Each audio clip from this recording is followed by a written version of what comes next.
ప్రథమం వక్రతుండం చ ఏకదంతం ద్వితీయంకం తృతీయం కృష్ణపింగాక్షం గజవక్త్రం చతుర్ధకం అర్ధం మొదటిగా వక్రతుండుని, రెండవదిగా ఏకదంతుని, మూడవదిగా కృష్ణపింగాక్షుని, నాలుగవదిగా గజవక్త్రుని స్మరించాలి.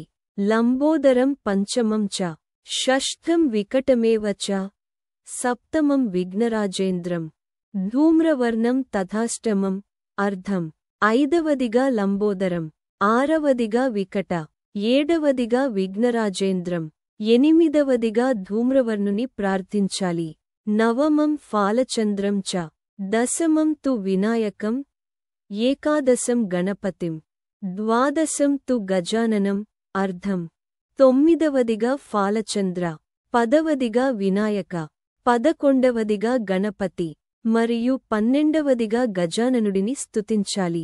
ద్వాదశైతాని నామాని త్రిసంధ్యం యః పఠేన్నరః న చ విఘ్నభయం తస్య సర్వసిద్ధికరం శుభం అర్ధం ఈ 12 నామాలను త్రిసంధ్యలలో పఠించేవారికి ఎటువంటి ఆటంకాల భయం ఉండదు.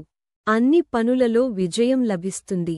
విద్యార్థి లభతే విద్యాం, ధనార్థి లభతే ధనం, పుత్రార్థి లభతే పుత్రాన్, మోక్షార్థి లభతే గతిం అర్ధం విద్యార్థులకు విద్య, ధనం కోరేవారికి ధనం, సంతానం కోరేవారికి సంతానం మరియు మోక్షం కోరేవారికి మోక్షం లభిస్తుంది. జపేద్గణపతి స్తోత్రం షడ్భిర్మాసైః ఫలం లభేత్ సంవత్సరేణ సిద్ధిం చ లభతే నాత్ర సంశయః అర్ధం ఈ స్తోత్రాన్ని 6 నెలలు జపిస్తే ఫలితాలు, 1 సంవత్సరం జపిస్తే సిద్ధి లభిస్తుంది. ఇందులో సందేహం లేదు. అష్టాభ్యో బ్రాహ్మణేభ్యశ్చ లిఖిత్వా యః సమర్పయేత్ తస్య విద్యా భవేత్ సర్వా గణేశస్య ప్రసాదతః అర్ధం ఈ స్తోత్రాన్ని రాసి 8 మంది బ్రాహ్మణులకు సమర్పిస్తే వారికి గణేశుని అనుగ్రహం వల్ల సకల విద్యలు లభిస్తాయి. బోలో గణేష్ మహారాజ్ కీ జై.